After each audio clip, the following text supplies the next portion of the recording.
Welcome to the Deep Dive. Today, we're tackling a really interesting situation, a kind of high-stakes paradox right at the heart of Waters Corporation, ticker WAT. For decades, this company was basically the gold standard for stability, an absolute fortress, really, built on this high-margin, super predictable razor and blades model. But it seems that era might be over. We're diving deep into a massive $17.5 billion question today.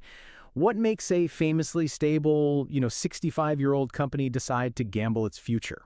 On the biggest, most complex acquisition it's ever attempted, is this a smart acceleration into new growth, or maybe a forced, kind of risky play to escape, stagnation? We've seen the analysis from our sources, and honestly, the numbers suggest the stock, trading around $331 right now, could potentially be worth closer to $446 intrinsically. So the real deep dive here is figuring out what $115 gap, what does that tell us about the risk the market sees? That tension is absolutely key. We're looking closely at Waters Corporation based on data from October 11th, 2025. And remember, this analysis comes from sources processed by Stock Analytics AI. Okay, let's unpack this.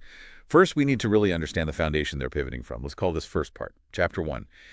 Business analysis, the fortress and the moat. Right. Understanding that foundation is critical. Yeah. Waters really exemplifies the razor and blades model in life sciences. The razors, those are the complex instruments, your liquid chromatography, mass spectrometry, thermal analysis systems, crucial stuff. And the blades, that's where the real magic happens for stability, isn't it? Exactly. The blades are the annuity stream. Consumables, software, service contracts. These are consistently high margin recurring revenues, like $786.6 million from consumables alone. Wow.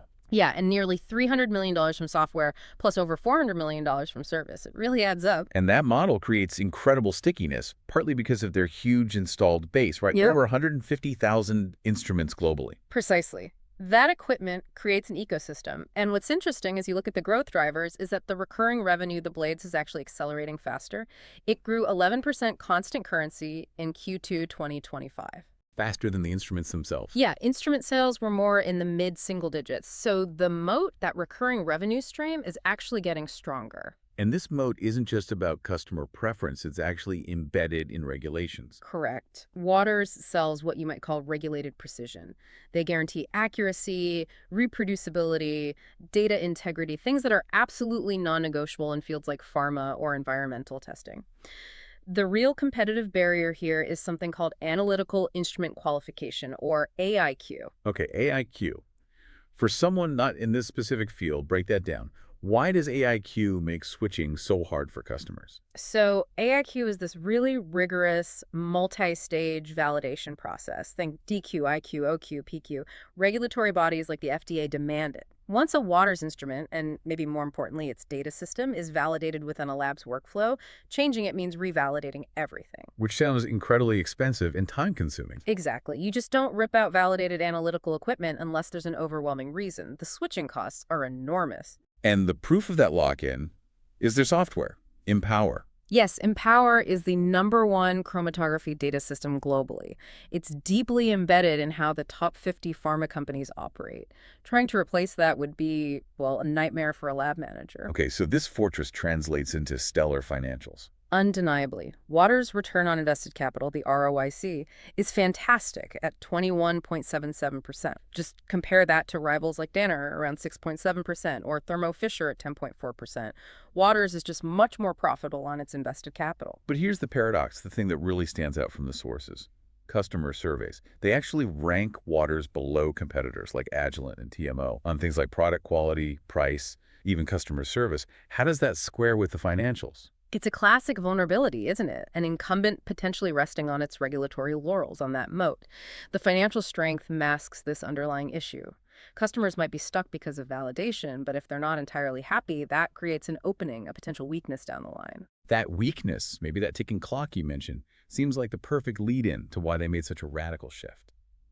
Let's talk about the leadership now. Chapter 2. Management evaluation. The new leadership and the strategic pivot. Right. The shift really gained momentum when Dr. Udit Batra became CEO in 2020, and his background is incredibly relevant here. He was instrumental in orchestrating that huge $17 billion Millipore Sigma acquisition back in 2015, so he has direct experience with mega deals. Okay. That context explains a lot about the shift in capital allocation. because historically, Waters just bought back its own stock relentlessly. That buyback yield hit, what, over 16% in 2019? That screams management thought the best investment was just themselves. It did. But that approach is completely gone now. The buyback yield has cratered down to just 0.08% in 2025, a tiny fraction. All that capital, or the potential for it, is now directed towards M&A. Specifically, this massive $17.5 billion merger with BD's Biosciences and Diagnostic Solutions unit. And it's structured as a reverse Morris trust. Can you give us the quick investor takeaway on why that structure matters? Well, the reverse Morris trust is primarily a tax strategy. It allows the selling company, BD in this case, to spin off the division tax-free. For Waters investors, it signals the scale and complexity. You don't use structures like this for small, simple bolt-on deals. This is transformational. Transformational is right. The stated goal is doubling their total addressable market, their TAM, to $40 billion. And they're targeting $345 million in annual EBITDA synergies by 2030. That's a huge synergy number. It is ambitious, but the really critical question is why? Why this huge, risky bet right now? And it ties back to that paradox we discussed. The data suggests diminishing returns in their core business. Waters' normalized ROIC, while still high, has been trending down from highs above 45% just a couple of years back, down to around 24.9% by mid-2025. Okay, 24.9% still sounds pretty good in absolute terms. It is good, but the trend is the key. If your management, seeing that decline suggests your core business, strong as it is, maybe can't generate those super high returns like it used to. So you're kind of forced to look externally to acquire assets where you believe you can generate higher growth and better returns, like this BD division. And we see that pressure, that need for external growth, reflected clearly in the numbers.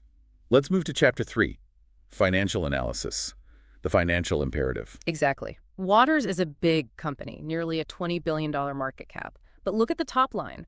Revenue growth basically stalled for 2 years. Minus 0.52% in 2023, and then barely positive, plus 0.07% in 2024. That flatlining really underscores why they felt they needed this M&A pivot. They had to find growth somewhere. But while revenue was flat, the profitability metrics held up. Absolutely. Gross margin stayed stable, right around 59%, and the net profit margin remained exceptional at nearly 22%. That's almost 22 cents of profit for every dollar of revenue. Incredible efficiency. So they have the operational strength and the cash flow generation. Yes, and they clearly prepared their balance sheet for this move.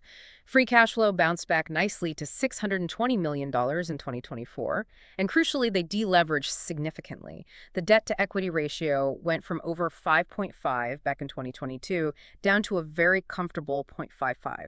That gives them the financial firepower to take on the debt for this acquisition. Okay, and how does the market value this situation? What about relative valuation? Well, the current TTM PE ratio is about 28.6. That's actually a bit lower than their own 5-year average, which was closer to 30.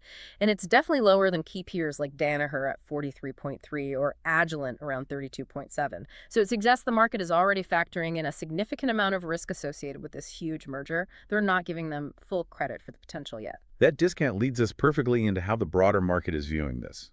Let's talk about Chapter 4, Market Sentiment.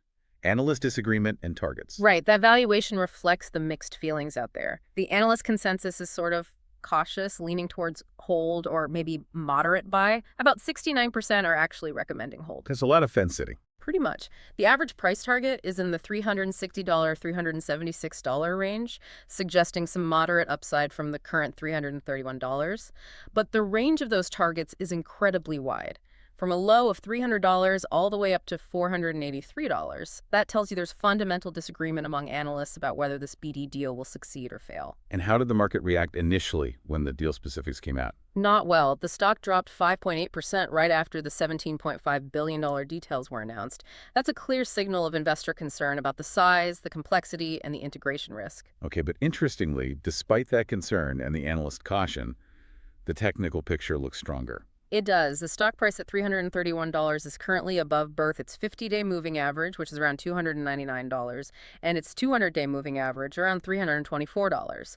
That confirms a longer-term technical uptrend is still in place, even with this merger uncertainty swirling around. How do you reconcile that? Nervous analysts, a sharp initial drop, with the stock holding key technical levels. It could suggest that while short-term traders and maybe some analysts are wary, The longer-term holders, perhaps the big institutions, are giving management the benefit of the doubt for now. They might believe in the strategic rationale or Dr. Batra's ability to execute. Speaking of institutions, let's look at who owns this stock.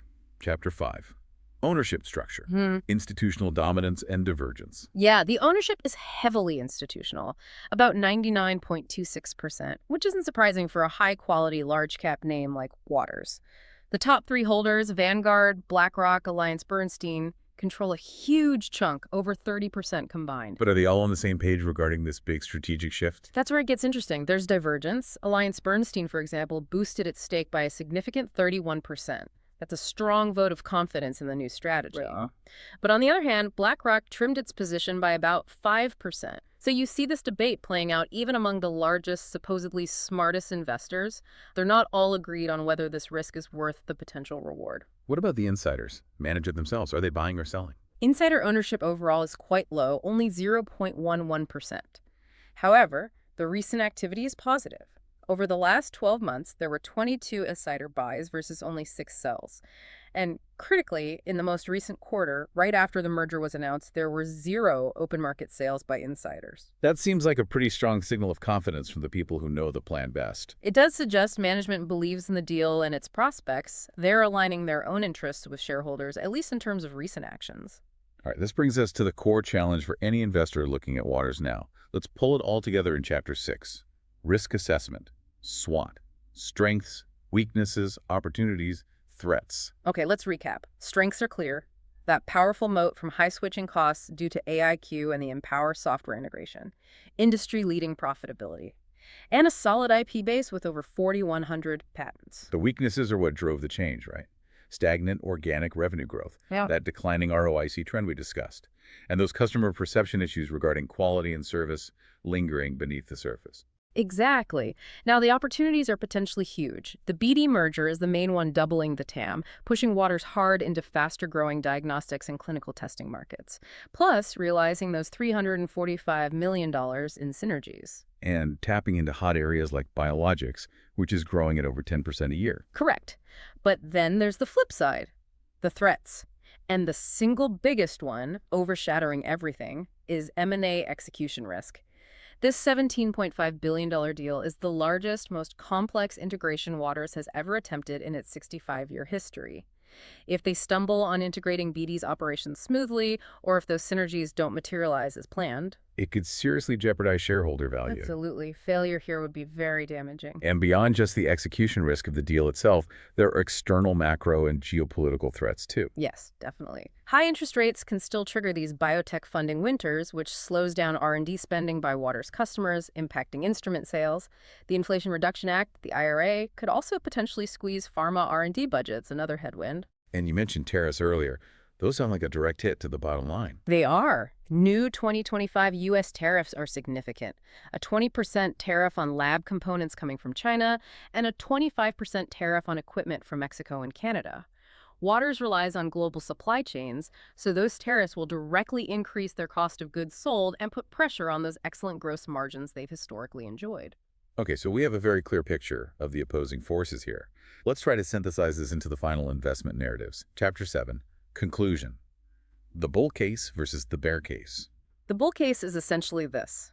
You're investing in a fundamentally high-quality, cash-generating company with a strong moat. They're making a necessary calculated pivot, led by a CEO with proven mega-deal experience, to accelerate growth and unlock significant value through synergies in a much larger market. And potentially, the stock is undervalued given that potential. Okay, that's the optimistic view. What's the bear case? The bear case argues that management is being forced into this massive, risky acquisition because their core business is running out of high-return opportunities, as shown by that declining ROIC. The integration risk with BD is immense, perhaps underestimated, and external threats, tariffs, macro cycles, competition could easily combine to derail the whole strategy, even if management executes reasonably well. It's just too much risk piled on at once. So how does this stack up against an estimate of intrinsic value? You mentioned a DCF model earlier. Right, using a standard discounted cash flow model, and keeping in mind these models rely on assumptions like a 7.3% discount rate and 3.1% perpetual growth here.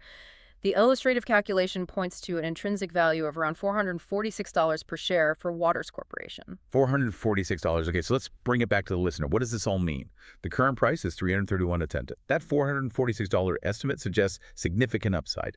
But that huge gap, that $115 difference, is essentially the market saying, we see the potential, but we are deeply concerned about the execution risk of this massive merger. That's precisely it. The entire investment thesis from here hinges almost exclusively on management's ability to navigate this incredibly complex integration and actually deliver those promised synergies from the BD deal. Which leaves us with the final provocative thought for you, the listener, to consider. Given that $446 intrinsic value estimate, is the current $115 discount simply the fair price you pay to buy into the potentially transformative growth offered by the BD merger? Or is that gap a realistic reflection of the very high probability that the execution risks are just too great and those synergies might never fully materialize? A lot to think about there. If you found this deep dive helpful, focused on S&P 500 stocks and powered by AI-driven research, please like and subscribe to Stock Analytics AI. Our members, for just $4.99 a month, get priority access to deep dives like this one. We're covering the entire S&P 500 over the next few months. And if you'd like a one-off analysis on a specific ticker, just drop us a super thanks. And just a reminder, this analysis was generated using an AI system. It's intended for educational purposes only and should absolutely not be taken as financial advice. Always do your own research or consult with a qualified financial advisor before making any investment decisions.